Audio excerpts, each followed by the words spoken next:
I'm joined by Andra Watkins for our weekly show, Unholy Ground.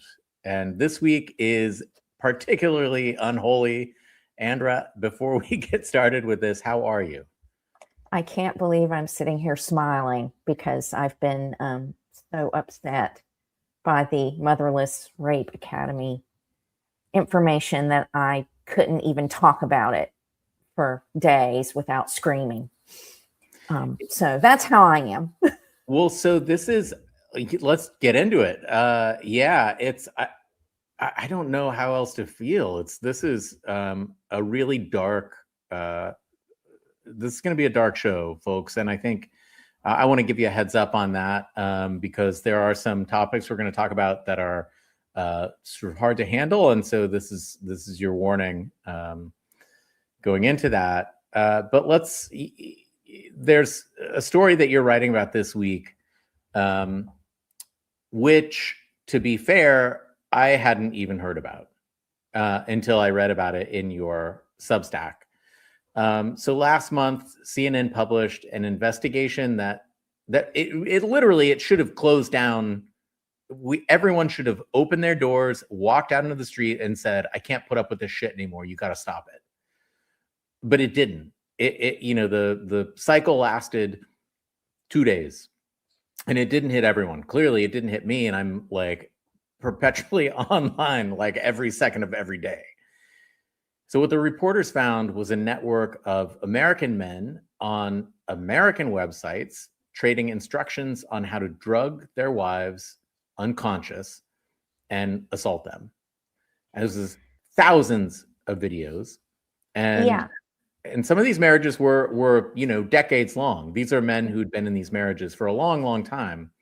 And again, who of us have heard this story? Well, Andra, you heard the story, and I know that it really moved you very deeply and is a hard story to talk about. But the thing that really got me in your writing about it this week is the connection to white Christian nationalism, which didn't seem to me on the surface to be an obvious connection. So let's just start with the headline. What was your gut reaction when you read this headline?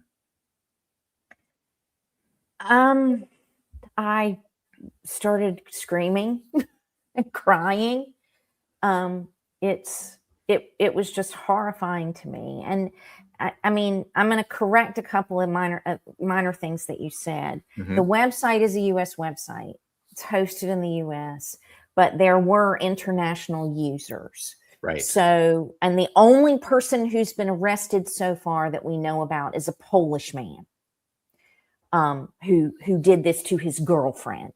So this was primarily happening in long-term relationships, marriages, and long-term committed relationships, not casual encounters, not one-night stands.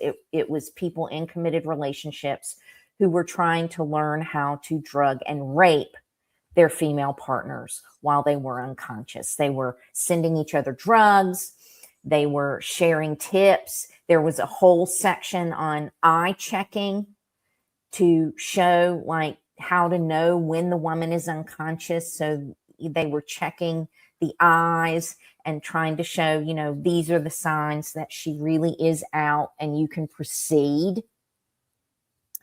There were about 1,000 people in a Telegram group connected to this one ZZZ tag on motherless.com, the website that was profiled. But a content person who knows how the internet works delved into these numbers for a year and isolated 58.5 million unique multi-page United States visits to this website over the course of a year. So, she took out the bounces, which were about 22%. So for people who don't understand what that means, you're going around on the web and you get a hit on something and you click on it and you go, oh no, that's not what I wanted. And so you leave. and that's categorized as a bounce. So 22% of the people who hit that site said, oh, no, this isn't what I was looking for, and they leave. So the rest of the 58.5 million US people, unique US individuals, stayed and looked at multiple things on the site. And it included all kinds of horrifying content. There were multiple sleep tags, not just the ZZZ tag that CNN studied. There was even a sleeping babies tag that had thousands of views, which I just can't. I just can't with these. I can't believe people are this disgusting, but they are. Some of them. There were assault tags. There were hidden tags, which were largely hidden cameras watching people without their consent. There were unconscious tags. There were drug tags, which we can probably equate to the sleep tags. So, and collectively, these tags had millions of unique visits in the United States over the course of a year.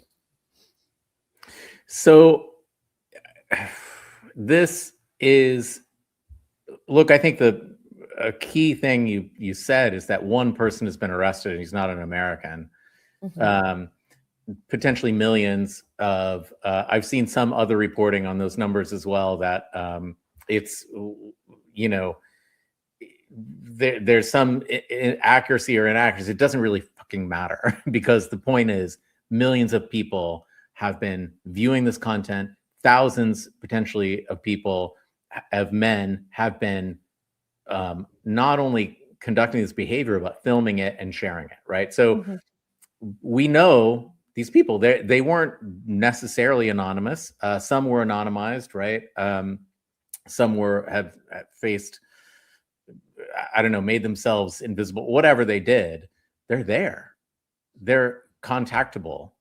Mm-hmm. They could do a pretty easy search and go arrest these motherfuckers, right? Mm-hmm. It could happen today, mm-hmm. but it's not happening. And the story has faltered and is stalled out, you know, because the Pope and Trump are fighting, right? And you know, the Strait of Hormuz is still blocked or not blocked, or who knows how, you know, how many lies we hear in one day about that. But, you know, the bottom line with this was, and I didn't say a lot about it at first because I was so upset that if I said anything, it would just be one long scream. Right. And I haven't even been raped. You know, there were women who I know have been a victim of sexual assault and sexual violence who were talking about it right away. Right. And so, you know, who somehow had the ability to talk about it better than I did when I read it. And so they started talking about it in this group of women on Substack that I follow, that I respect and admire. And immediately they were attacked by men coming into the chat saying, not all men. Why do you hate men? Look, this isn't that many men. There were only 1,000 men in the Telegraph group, so only 1,000 men were probably doing this. You can't say that men all do this. Men aren't really that bad. You're exaggerating. You're a man hater. You're hysterical. You're assigning things to men that aren't fair. And so it went into that direction where every woman who opened her mouth about it were lectured by men about how this wasn't a problem men have. So I want to pivot there because I think this is, and I want to get to the White Christian Nationalist link, because it's actually so much stronger than I imagined. But if we talk about the Strait of Hormuz, we talk about the Pope, we talk about J.D. Vance, we talk about all of this stuff, but all of that starts to make sense when you realize that the base level of our society is built on a hatred. It's built on hatred, right? A hatred of non-white men, a hatred of women. Mm-hmm. That is kind of really where we are, and I think these, like, look, this, whatever it is that they're doing, these videos is a kink based on power. Mm-hmm. Right. That's it. It's a kink based on hatred and power. So talk about that connection between this story, which doesn't, it's, in the story, there's no white Christian nationalism mentioned, but Right. you start to make that link. Can you explain that link a little bit? Well, when we drill down into the numbers, about 43 million people, men, if I'm generous and say, well, women like to look at this stuff too, so let's take out a quarter of the 58.5 million. Let's say it's about 43 million men. That's about 29% of US men who went to this website and looked at multiple pages on it in a year's time. So, you first of all can't say, I don't know any men who are rapists as a man. You can say you're not if you know you're not, but you can't say I don't know any men who are, because you do. I think, according to these numbers. By the way, speaking as a man, we all know, like, we all know we met people, and you can tell.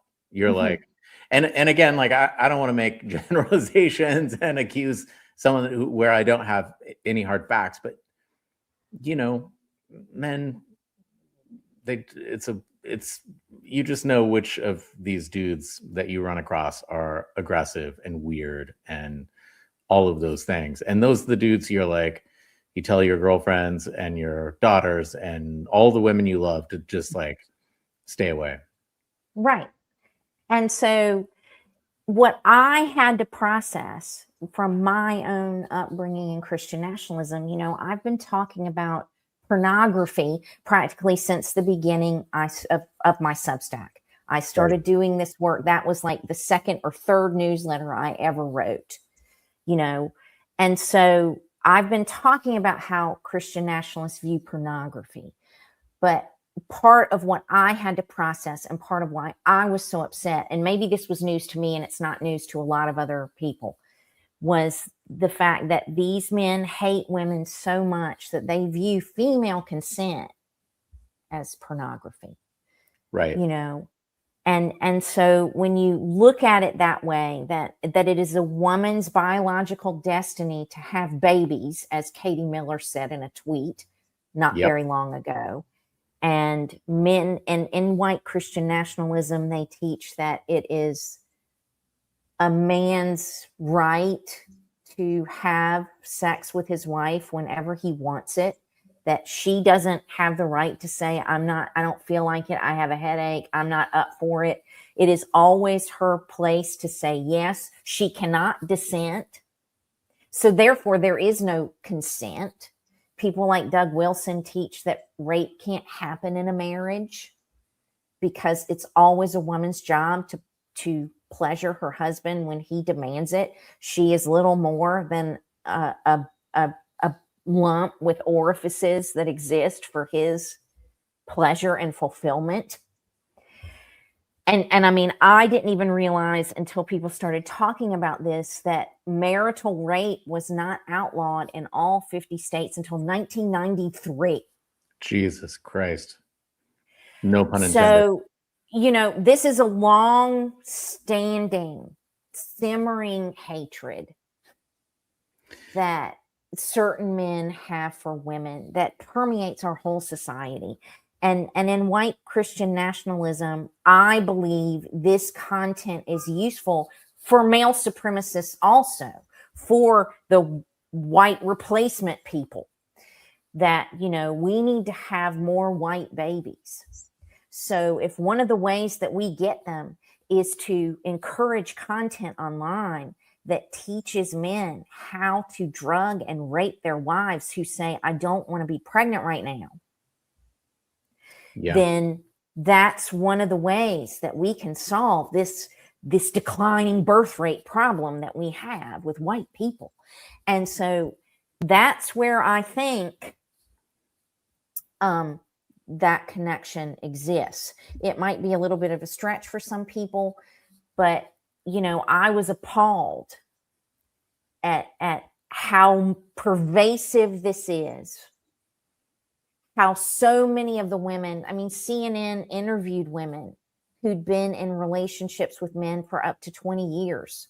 Right. Who did this to them. And then we can look at Giselle Pellicot in France, you know, and talk and all of them said, I never would have thought he would do this to me. I trusted him, you know. So how many other women are sitting here right now in relationships with men who are doing this to them, who would never think it was happening? I mean, I cried.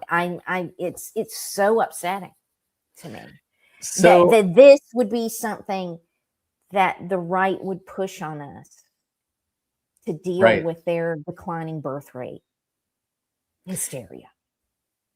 But declining birth rate is a hysteria. It's bullshit, by the way. Yeah. So I want to, you know, this is something that it's a kind of chicken or egg story that I've been wanting to ask you all week. And I think I know the answer, but I want to hear your input. So are white Christian nationalists converting America, or American men particularly, to this worldview? Or are they just giving sort of loud permission to something that a lot of American men have already quietly believed about women all along? I believe it's the latter. I think you're right. You know, I often say on my Substack that the United States of America hates women. And people push back on me on that from time to time. But as a woman, I absolutely believe that country hates women. And the white Christian nationalist element is part of it. You know, Eve tempted Adam to sin. You know, she sinned first and tempted Adam to fall with her. Is a fundamental anchor of that kind of hatred. But the male supremacy movement doesn't necessarily go to that story to say this is why we have the right to dominate and control women and have power over women. They just believe men are superior to women. And they don't really point to that. So it's not necessarily just from white Christian nationalism as much as, to me, it is a rot at the root of American society as a whole. I think that, you know, the Adam and Eve story we've talked about a lot over this. I mean, really, this series is about the sort of, at the core, the base layer of all of this is really just a hatred of women. Mm-hmm. And a hatred of the other. And I feel like I should say, I think these men hate themselves. I don't know how else you can explain this, but if you know, the Adam and Eve story is interesting because so much of their dogma and you know, their sort of justification for their treatment of women comes from Adam and Eve.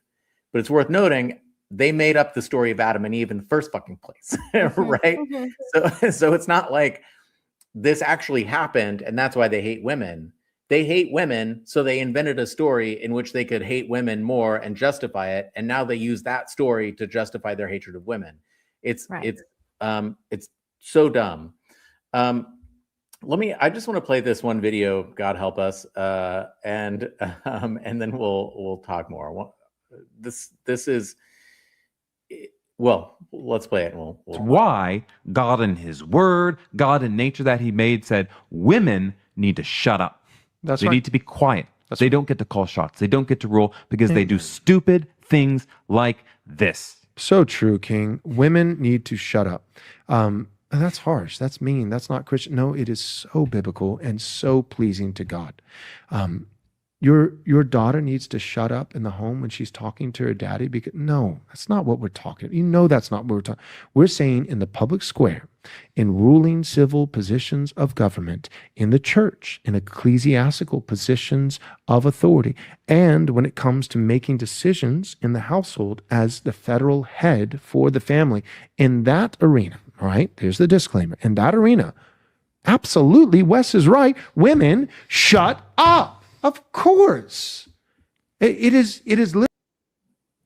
So obviously he goes on, and I think that there's some apologists who could say, "Look, he's looking for clicks, and he gets he's trying to say the he's the Alex Jones of the dipshit MAGA, white Christian nationalist right. But that's not your experience, is it? What he's saying has precedence in your own life.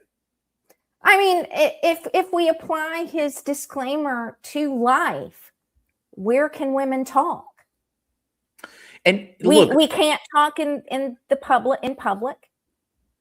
We can't talk in public positions. We can't take public positions about anything. We can't lead in any capacity. We can't even lead in the home. So where can we have a voice then? He covered everything. There's nowhere we can talk.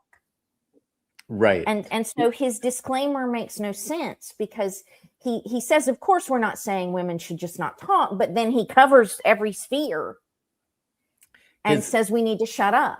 That loudly. disclaimer was the dumbest thing I've ever heard. Like, are we saying daughters shouldn't talk to their dads? No.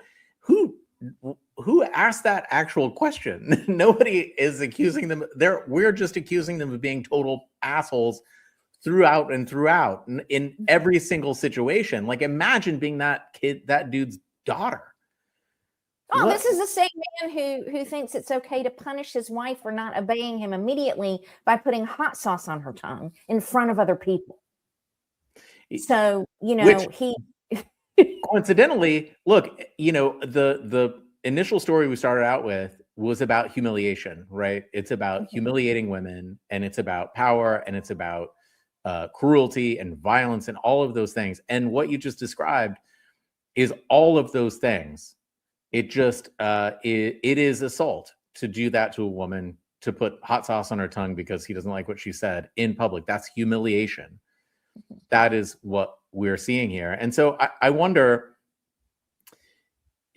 considering that story, considering the volume of men who have clicked on that site, considering the sort of popularity of it, the secret popularity, which is not a secret anymore, is it fair to say the white Christian nationalists aren't losing the culture war? Yeah. I look at younger men. They're aggressively targeting because younger men are lonely. A lot of the younger men in the 18 to 24 age bracket were so isolated during the COVID pandemic and have never really recovered from that. And they're looking for connection. They're looking to feel like they belong somewhere. And these kinds of things are what they're being offered to feel like they can belong somewhere. And I don't even begin to know what we do about that. I don't either. I wonder also if, women and girls more broadly, not broadly, but more broadly, are being told they have choices and are beginning to own those choices. And I think it's telling that they're opting to not date those men, right? When you have a choice. Or any man. Or any men. Exactly. Yeah. I mean, there are women who are following that South Korean movement of I just won't be with a man at all. And that is Gen Z women's response to these numbers. I mean, every Gen Z woman that I know has had her drink drugged at a party. Every one of them has. Oh my they God. have to go around and like watch each other's drinks. That's one reason why so many of them don't drink. Right. Because it's safer not to than to run the risk of taking your eye off of your drink for a second and being drugged. I don't know a single Gen Z woman in my life who has not had her drink drugged at least one time at a party. And the women aren't doing that, y'all. Women don't do that to each other. That's men. No. That's young men doing that. for your daughters and people who have daughters. I am horrified for what that means for them. And you know, I don't know, and talking about this doesn't seem to do anything. I mean, I'm so emotional and I'm about to cry because this is so upsetting to me, but I don't know what it is going to take for men to stand up and say, this is not okay. Instead of telling us, you're being hysterical, it's not all men, you're exaggerating the numbers, I don't know any rapists. Come on. So I had an interview earlier this week with this guy, Dr. Gary Slutkin, who has posited and provided data that violence is, you have to treat violence like an epidemic because it spreads like an epidemic. And it feels like that's what's happening. This type of violence in men feels very viral, and not viral in the, you know, cheeky like internet way, but viral as in this is a virus. And I feel like he said something interesting about Pete Hegseth. He said I look at him and I see that he's unwell. Mm-hmm. He's unwell. In other words, as a doctor, he said he's infected, right? He's an infected human. And I think that for men like me, look, I tell my daughters all the time, like, look, when you go to anywhere in public, you have to stick together. You can't leave any of your friends solo. You're always a team, right? Don't do stupid things, right? That's super unfair because one of the best parts of being a kid is doing stupid things, right? Right. Like that's one of the greatest parts of growing up, but you have to be better. You have to be more careful. But for men, we need vaccines for this kind of violence, for this kind of virus, right? We need to understand what's actually taking place and not get involved in it. I don't know that it's that easy, but here we are, right? I don't know exactly what the solution is, Andra. I don't either. But it's certainly not coming into women talking about this and lecturing them about how it's not all men as a man. No. It's certainly not being offended. It's certainly not taking issue with what women are saying about their own experiences. At the very least, men could listen and learn. I think that, you know, I really do believe that the solution has to be mostly burdened by men, and maybe exclusively burdened by men, because women have not, like, this is not a woman problem. It's a man problem. Mm-hmm. And, you know, the Dr. Slutkin's, you know, essentially the treatment for the, you know, the epidemic of violence is disruption. He would take somebody who's familiar with the person and you identify who is more likely to commit violence and you disrupt, right? And so it's people like me who, all of those men that I was talking about earlier, who were like, I got a feeling, it's my responsibility to say, no, you can't do this, mm-hmm. right? To disrupt that. If any men watching right now, this is on you. This is on me. If we want this problem to stop, it has to be on us. Yeah. And, you know, I say that as someone who's married to the love of my life, who's one of the best men I've ever known. You know, I don't hate men. I love men. But this was so, and that's part of what was so gutting about this for me, is realizing that men that I know and like and probably respect are in those numbers who visited a website like this. Maybe you've never raped anyone, but if you get off watching someone else rape someone, does that make you a rapist? You know, maybe it does. It at least makes me think you might be inclined to rape someone if you enjoy watching women be raped or assaulted. You are infected. Yeah. Right. You are infected. You are not well. And that's it. I mean, you know, so much of what we talk about is about the mainstreaming effect of white Christian nationalism, especially at the top in our politics and our government, and how that government and that, you know, these people are driving sort of cultural shifts, and they're shifting what's normal.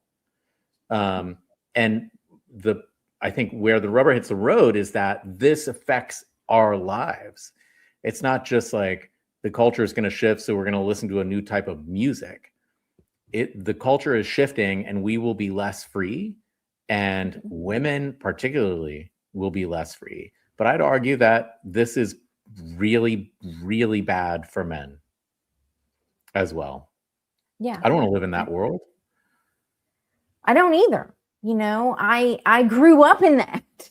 Yeah. You know, every time you make me watch Joel Webben, I have to suppress a panic attack. I knew men like that. There are a lot of men like that. And you know, people here have listened to us enough that they probably don't react well with he's just some far right kook. He's not anymore. He is representative of the men in our government. He's not a far right kook anymore, no matter how you can say, I don't know any men like that. Our country is being run by men like that. Yeah. So I think my call to action today is read Andra's Substack. I know reading content feels like a passive activity, but it's not, because what you're doing is actually educating yourself. A story like this comes out and is gone in 48 hours. And your action then has to be to not let it go away, to continue to educate yourself and educate those around you about all of this. And if you're a man, disrupt. You have to disrupt. You have to be the guy who, when somebody makes a shit joke about women, you have to say, it's not, you know, buddy, you can do better. You can do better. I advocate for shut up, guy. Don't do that. Shut up. Oh my God. That's what I advocate for. That's what I think men should say to men who do that. Shut up. Don't act like that. That's not okay. I'm not going to tolerate it. Men should shut up. But men should tell them to. Yes. Yeah. Oh my God. Well, Andra, it's been another hard-hitting episode of Unholy Ground. Last week I said I had no idea what we'd be talking about this week, and were we saving it up? Yeah. It's a hard one for me. I'm sorry if I got a little emotional, but I'm still upset about this, and it's been days now. Yeah. So it's hard to be a woman right now. Well, I am. I don't know what to say except men, we have to just absolutely do better. Andra, thank you. Go have some wine, watch a comedy. I'm going on a date with my husband after this. So that's even better. Everyone, please like and subscribe, obviously, and check out For Such Time as This on Substack. I know most of you probably already are subscribers. If you aren't, you really should, and you should pay, because this kind of work is not free. So any support that you can give always helps advance the message. Thank you all. Thanks, Andra. We'll see you next week. Thank you.